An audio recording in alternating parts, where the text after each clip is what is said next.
Thank you very much, Mr. President. Ladies and gentlemen, good evening. Assalamu alaikum. Lovely to see you all here tonight. We are having a very entertaining night, are we not, with some very interesting things being said from the other side of the house tonight. Let me begin by saying, as a Muslim, as a representative of Islam, I would consider myself an ambassador for Islam, a believer in Islam, a follower of Islam and its prophet. So in that capacity, let me begin by apologizing to Anne-Marie for the Bali bombings. I apologize for the role of my religion and me and my people, for the killing of Theo van Gogh, for 7/7. Yes, that was all of us. That was Islam, that was Muslims, that was the Quran. I mean, astonishing claims to make in the very first speech tonight, on a day like today, where the Conservative Prime Minister of the United Kingdom is having to come out and point out that these kind of views are anathema. And I believe you're trying to stand for the Labour Party to become an MP in Brighton. If you do, and you make these comments, I'm guessing you'll have the whip withdrawn from you, but then again, UKIP's on the rise, they'll take you, the BNP, they might have something to say about your views. This is what Mehdi Hasan always does. By the way, just on a factual point, since we heard a lot about the second speaker, about how backward we Muslims all are, on a factual point, you said that Islam was born in Saudi Arabia. Islam was born in 610 AD. Saudi Arabia was born in 1932 AD. So you were only 1,322 years off. Not bad? Not bad start there. Talking of maths, by the way, a man named Al-Khwarizmi was one of the greatest mathematicians of all time, a Muslim, worked in the golden age of Islam. He's the guy who came up with not just algebra, but algorithms. Without algorithms, you wouldn't have laptops. Without laptops, Daniel Johnson tonight wouldn't have been able to print out his speech in which he came to berate us Muslims for holding back the advance and intellectual achievements of the West, which all happened without any contribution from anyone else other than the Judeo-Christian people of Europe. In fact, Daniel David Levering, the author of the Pulitzer Prize-winning historian and author of The Golden Crucible, points out that there would be no Renaissance, there would be no Reformation in Europe without the role played by Ibn Sina and Ibn Rushd and some of the great Muslim theologians, philosophers, scientists in bringing Greek texts to Europe. As for this being our university, I will leave that to the imagination as to who is our and who is there. I studied here too. An astonishing set of speeches so far making this case tonight. A mixture of just cherry-picked quotes, facts and figures, self-serving, selective, a farrago of distortions, misrepresentations, misinterpretations, misquotations. Daniel talked about my article in the New Statesman, which got me a lot of flack, where I talked about the anti-Semitism that is prevalent in some parts of the Muslim community, which indeed it is. Of course, I didn't say in that piece that it was caused by the religion of Islam. In fact, modern anti-Semitism in the Middle East was imported from, finish the sentence, Judeo-Christian Europe, where I believe some certainly bad things happened to the Jewish people. In fact, Tom Friedman, Jewish-American columnist in the New York Times, told me in this very chamber last week that he believed, had Muslims been running Europe in the 1940s, 6 million extra Jews would still be alive today. So I'm not going to take lessons in anti-Semitism from someone who's here to defend the Judeo-Christian values of a continent that murdered 6 million Jews. Moving swiftly on. Yes. Absolutely. Well, I'm about to make that point. No, I'm about to make that point. You're right. I agree with you. I agree with you 110%. That is my point. I don't think Europe is evil or bad. I'm a very proud European. I don't want to judge Europe on that basis, but if we're going to play this gutter game where we pull out the Bali bombing and we pull out examples of anti-Semitism in the Islamic community, then of course I'm going to come back and say, well, hold on. I mean, look, let's be very clear. Daniel here was a last-minute replacement for Douglas Murray, who had to pull out. And Douglas and I have a well-documented differences, but to be fair to Douglas, as to be fair to Anne-Marie and to Peter, atheists. Atheists see all religions as evil, violent, threatening. What the problem I have with Daniel's speech is that Daniel comes here to write this robust defense of Christianity, forgetting that his fellow Christians, people who said they were acting in the name of Jesus, gave us the Crusades, the Spanish Inquisition, the anti-Jewish pogroms, European colonialism in Africa and Asia, the Lord's Resistance Army in Uganda, not to mention countless arson and bomb attacks on abortion clinics in the United States of America to this very day. I would like a little bit of humility from Daniel first before he begins lecturing other communities and other faiths on violence, terror and intolerance. But, no thank you. Some water. But I would say this, to address the gentleman's very valid point here, I'm not going to play that game. I don't actually believe that Christianity is a religion of violence and hate because of what the LRA does in Uganda or what Crusaders did to Jews and Muslims in Jerusalem when they took back the city in the 12th or 13th or whatever century it was. I believe that Christianity, like Islam, like pretty much every mainstream religion, is based on love and compassion and faith. I do follow a religion in which 113 out of the 114 chapters of the Quran begins by introducing the God of Islam as a God of mercy and compassion. I would not have it any other way. I don't follow a religion which introduces my God to me as a God of war, as some kind of Greek God of wrath, as a God of hate and injustice. Not at all. As Adam pointed out, you go through the Quran and you see the mercy and the love and the justice. And yes, you have verses that refer to warfare and violence. Of course it does. This is not a motion about pacifism. I'm not here to argue that Islam is a pacifistic faith. It is not. Islam allows military action, violence in certain limited contexts. And yes, a minority of Muslims do take it out of that context. But is it religious? Well, we talked about Woolwich. Daniel and Anne-Marie have suggested that it's definitely religion that's behind all of this. Well, actually, what I find so amusing tonight is we're having a debate about Islam. And the opposition tonight have come forward. We have a graduate in law, a graduate in modern history, a graduate in chemistry.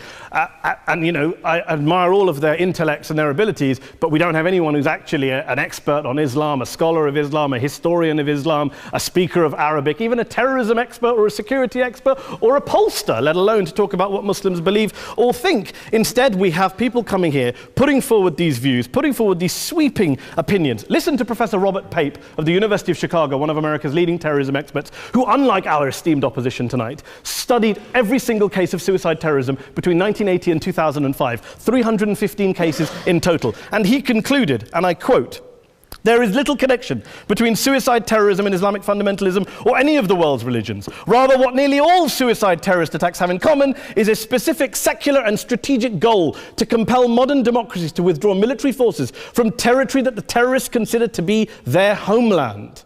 And the irony is, when we talk about terrorism, the irony is that the opposition and the Muslim terrorists, the Al-Qaeda types, actually have one thing in common, because they both believe that Islam is a warlike, violent religion. They both agree on that. They have everything in common. Osama bin Laden would be nodding along to everything he's heard tonight from the opposition side. He agrees with them. The problem is that mainstream Muslims don't. The majority of Muslims around the world don't.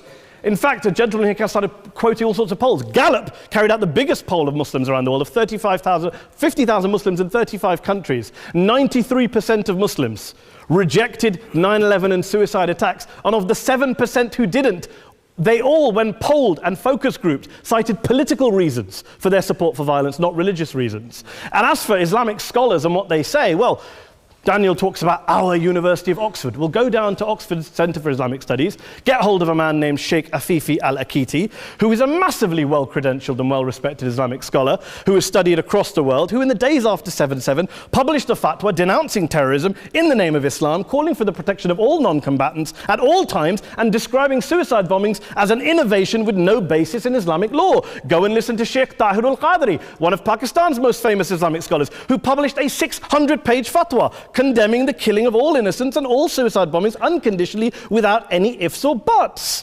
There's nothing new here. This is mainstream Islam, mainstream scholarship, which has said this for years. You don't go out and kill people willy-nilly in the high street or anywhere else, on a bus or a mall, based on verses of the Quran that you cherry-pick without any context, any understanding, any interpretation, or any commentary. Point of information. Please. Well, it doesn't happen apparently. I didn't say it doesn't happen at all. I never said it didn't happen. I don't blame Islam. Yes, it's a very good point. And a lot of us are campaigning against that. And we're campaigning against it in the name of Islam. We're campaigning against it in the name of various interpretations of Islam. Anne-Marie comes and scares us with her talk of Sharia law. I would like to see the book of Sharia law. It doesn't exist. People argue over what Sharia law is. And you empower the extremists by saying there is only one version. You empower them all. I don't believe you took any interruptions, Anne-Marie, so I think you should stay there for a moment. Several countries. Here's what we're dealing with. Here's what we're dealing with. I took your point. Here we are dealing with a 1400-year-old global religion followed by 1.6 billion people in every corner of the world, a quarter of humanity, of all backgrounds, cultures, ethnicities. And yet the opposition tonight wants to generalize, stereotype, smear in order to desperately win this debate. And here's my question, if we're going to generalize and smear. If, okay, people say yesterday's bombers, and we've got to be careful, there's a trial going on, were yesterday's attackers, motivated by Islam? Big debate. I don't believe they were. Let's say they were. Let's say Faisal Shahzad, the Times Square bomber, was motivated by Islam. Let's assume, for sake of argument, that Richard Reeves, the shoe bomber, was motivated by Islam. If Islam is responsible for these killings, if Islam is what is motivating these people, and Islam is therefore not a religion of peace, a religion of war, then ask yourself this question: why aren't the rest of us doing it? Why is it such a tiny minority of Muslims are interpreting their religion in the way that the opposition claim they are? Let's assume there are 16,000 suicide bombers in the world. There aren't. Let's assume there are for the sake of argument. That's 0.001% of the Muslim population globally. What about the other 99.99% of Muslims who the opposition tonight either ignore or smear? The reality is that the rest of us aren't blowing ourselves up tonight. The reality is that the opposition came here tonight not worried about the fact that me and Adam might pull open our jackets and blow ourselves up tonight because we're followers of a warlike warrior religion which wants to take over Europe and Daniel's university. The issue is this.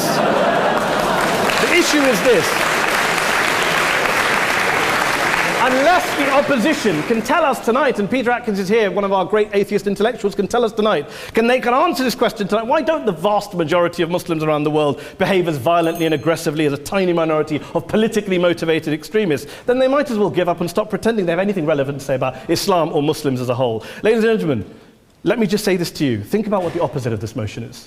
If you vote no tonight, think about what you're saying the opposite of this motion is. That Islam isn't a religion of peace, it's a religion of war, of violence, of terror, of aggression. That the people who follow Islam, me, my wife, my retired parents, my 6-year-old child, that 1.8 million of your fellow British residents and citizens, that 1.6 billion people across the world, your fellow human beings, are all followers, promoters, believers in a religion of violence. Do you really think that? Do you really believe that to be the case? They say that in the Oxford Union, the most famous debate was in 1933 when Adolf Hitler looked out for the result of the King and Country motion, where they voted against fighting for King and Country, and Hitler was listening out for the result. Well, tonight, 80 years on, there are two groups of people around the world who I would argue are waiting for the result of tonight's vote. There are the millions of peaceful, non-violent, law-abiding Muslims both in the UK, Europe, Asia, Africa and beyond, who see Islam as the source of their identity, as a source of spiritual fulfillment, of hope, of solace.